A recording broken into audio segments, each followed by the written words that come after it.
Salam.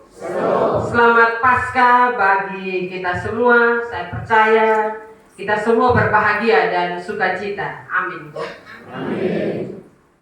Ya, Bapak Mama, walaupun kita lelah, bagi Bapak Mama yang mengikuti pawai obor, tetapi mari semangat yang masih sisa kita pakai untuk mendengar kebenaran firman Tuhan pada pagi hari ini.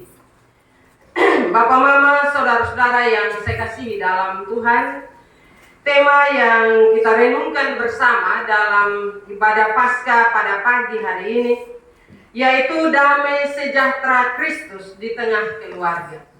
Sekali lagi, damai sejahtera Kristus di tengah keluarga.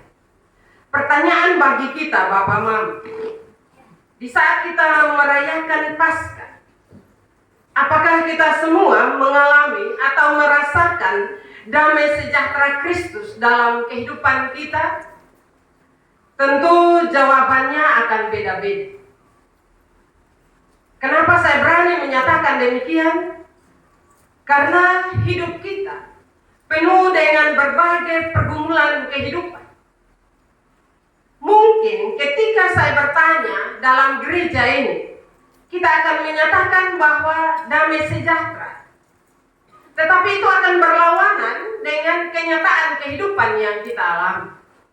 Karena itu kebenaran firman Tuhan pada pagi hari ini sekali lagi mengajak kita semua, apapun persoalan dan pergumulan hidup kita, Kristus hadir dalam kehidupan kita, baik pribadi, keluarga, maupun tugas dan tanggung jawab kita membawa damai sejahtera, membawa kesejukan di dalam kehidupan kita. Bapak Mama, saudara-saudara yang saya kasihi dalam Tuhan kita Yesus Kristus, kebangkitan Kristus adalah pusat iman percaya kita. Tapi Bapak Mama, mari kita jujur. Kehidupan setelah Paskah tidak serta-merta menjadi mudah. Dalam bacaan hari ini kita melihat bahwa bahkan setelah Yesus bangkit, para murid hidup dalam ketakutan, kecemasan, keraguan, dan juga kekacauan. Yesus tahu hal itu, Bapak Mama. Yesus tahu apa yang terjadi dalam pribadi murid-murid. Maka ketika ia menampakkan diri, perkataan pertamanya adalah damai sejahtera bagi kami. Bapak Mama, inilah pesan Paskah bagi kita pada pagi hari ini. Khususnya bagi keluarga-keluarga Kristen. Bahkan Kristus yang bangkit ingin menghadirkan damai sejahteranya di tengah-tengah keluarga kita. Bahkan ketika keluarga kita sedang menghadapi ketegangan, tekanan, konflik, Yesus mau ada di tengah-tengah hidup keluarga kita. Karena itu ketika kita menghadapi berbagai ketegangan, tekanan, kehidupan yang kita alami, jangan berpikir bahwa tidak ada Tuhan. Tuhan ada bersama-sama dengan kita. Hanya saya selalu bilang, Bapak Mama, bahwa ketika kita kekurangan, kita ada dalam pertengkaran, perselisihan, yang kita lihat itu masalah. Padahal dalam persoalan kehidupan kita Yesus ada. Hanya karena masalah selalu menutup mata iman percaya kita. Sehingga kita tidak melihat Yesus, akhirnya kita punya semangat untuk tetap hidup dalam berbagai persoalan kehidupan. Tapi mari kita belajar dari persoalan murid-murid. Ketika mereka ada dalam berbagai ketegangan itu, ketakutan itu, hadirlah Yesus dan dia menyatakan damai sejahtera bagi kamu. Bapak Mama, ketika kita ada dalam persoalan dan ada orang bilang damai sejahtera bagi kamu, itu kita akan merasakan suasana yang lain. Tapi kadang kita punya ketakutan untuk menyatakan hal itu. Kadang kita bilang, bertengkar, orang ada suami istri ada bertengkar, baru anak datang baru bilang damai sejahtera bagi kamu. Waktu angkat kayu maka lari tersalah. Padahal kata itu sebenarnya punya kuasa, kalimat itu punya kuasa. Damai sejahtera bagi kamu. Itu seolah-olah seperti strong yang sebenarnya mengena dengan pribadi kita. Karena itu Bapak Mama, cobalah. Saya bilang coba. Ketika ada dalam konflik, dalam pertengkaran yang besar seperti itu, beranikah kita mengungkapkan kalimat itu? Damai sejahtera bagi kamu. Bapak Mama, saudara-saudara yang saya kasihi dalam Tuhan, kita melihat beberapa peristiwa yang terjadi ketika Tuhan Yesus bangkit. Kubur kosong, ketakutan dan ketegangan terjadi. Kisah Paskah tidak dimulai dengan sukacita, tetapi dengan kebingungan, ketakutan, keraguan, dan juga kekecewaan. Di mana Maria Magdalena datang pagi-pagi dan mendapati batu sudah terguling dan tubuh Yesus tidak ada. Ia segera mencari Petrus dan Yohanes.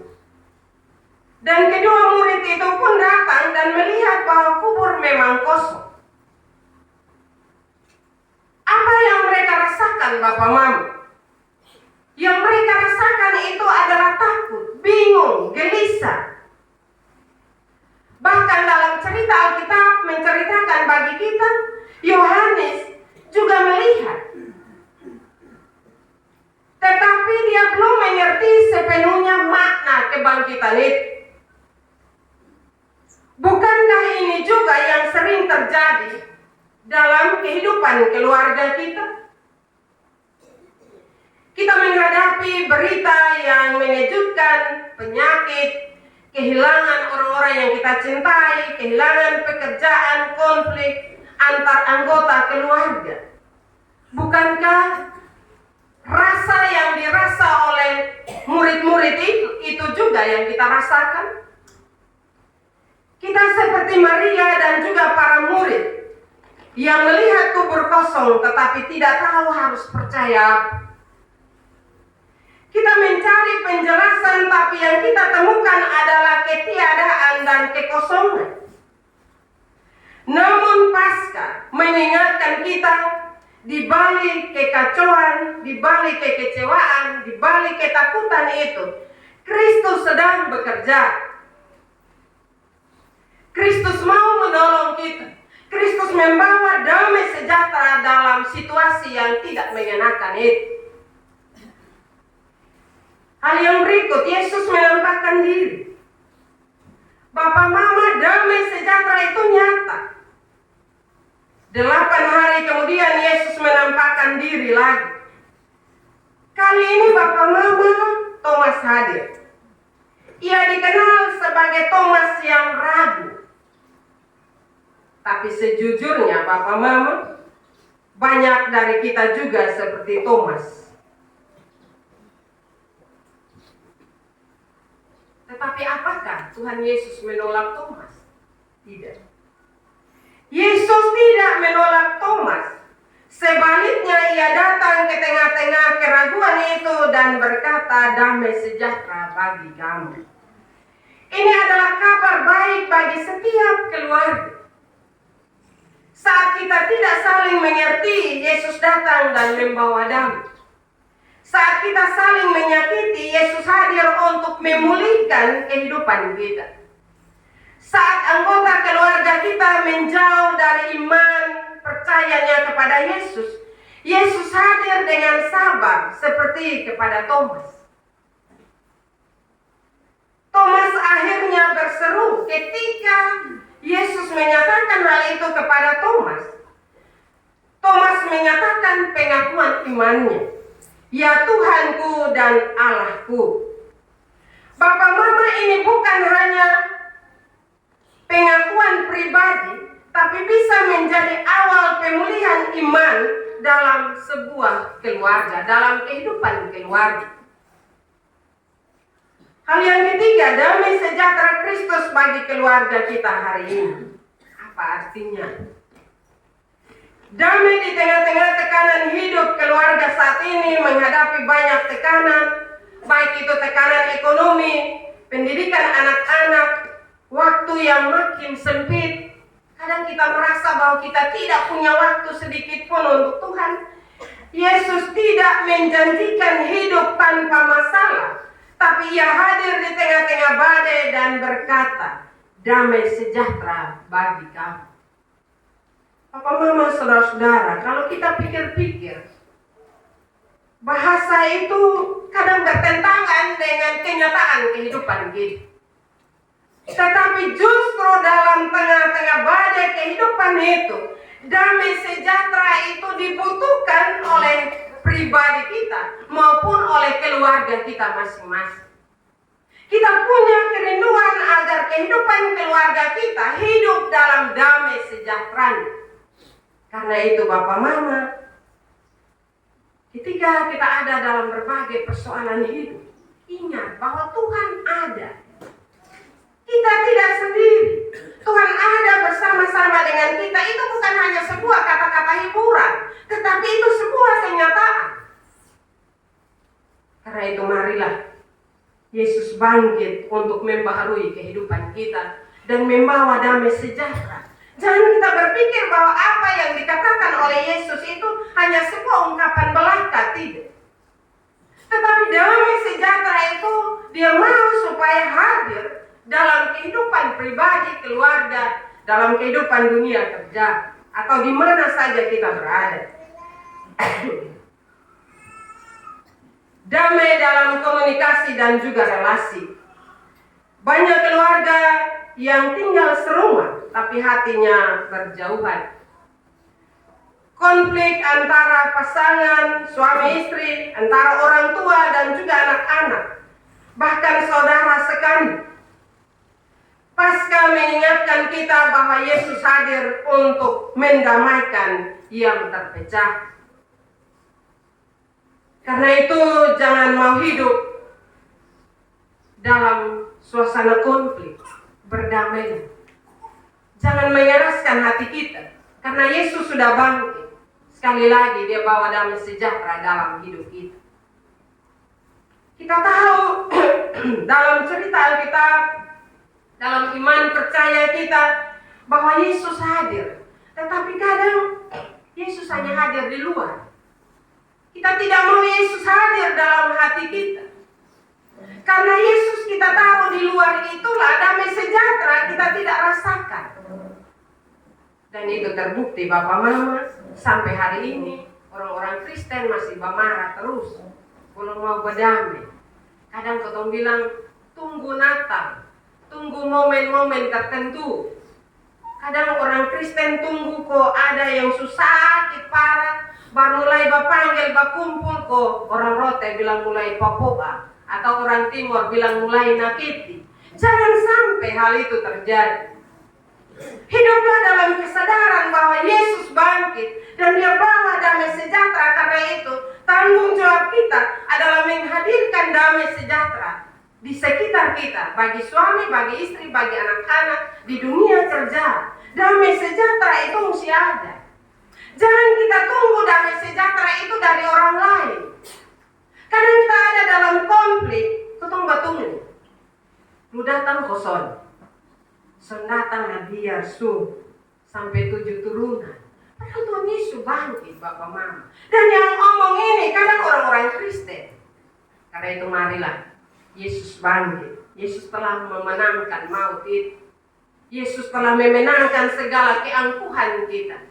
Karena itu marilah kita menghormati pengorbanan itu dan menerima damai sejahtera supaya dalam kehidupan kita ada sukacita. Damai yang membentuk iman bersama seperti Thomas. Ada anggota-anggota keluarga kita mungkin ragu atau menjauh dari Tuhan, tetapi Yesus tidak menyerah atas mereka, atau Yesus tidak menolak mereka. Ia tetap datang untuk menunjukkan kasih dan menyentuh hati yang keras. Kita semua dipanggil untuk membawa damai sejahtera itu dalam kehidupan keseharian kita. Kalau itu menjadi tanggung jawab kita, maka merayakan Paskah bukan sekedar biasa-biasa saja, tetapi sesuatu yang luar biasa dalam kehidupan kita sebagai orang-orang yang beriman kepadanya. Karena itu marilah Bapak Mama, jangan tunggu damai sejahtera dari orang lain, karena Tuhan Yesus bawa damai sejahtera dan Tuhan Yesus kasih ketong masing-masing. Karena itu berupayalah dalam menjalani hidup ini. Memang kita terbatas, tetapi Tuhan Yesus mengaruniakan Roh Kudus memampukan kita untuk membagi damai sejahtera itu bagi orang-orang yang ada di sekitar kita. Kalau ketika Yesus menyatakan hal itu kepada Thomas, dan Thomas berbalik, Thomas percaya, dan dia menyatakan, "Ya Tuhanku dan Allahku." Pengakuan itu juga harus menjadi pengakuan kita sebagai orang-orang yang beriman. Mungkin sebelum kita tahu, kita seperti Thomas, tetapi sekarang kita semua sudah tahu dan sudah merasakan kebangkitan itu. Keselamatan yang dikerjakan oleh Yesus itu Dia sudah hadirkan bagi kita. Karena itu jangan hidup seperti tidak tahu apa-apa, tetapi hidup dalam ketahuan kita bahwa Yesus bangkit dan membawa damai sejahtera, membawa Shalom Allah bagi kita masing-masing dan juga bagi keluarga kita. Firman Tuhan memberkati kita pada pagi hari ini. Amin.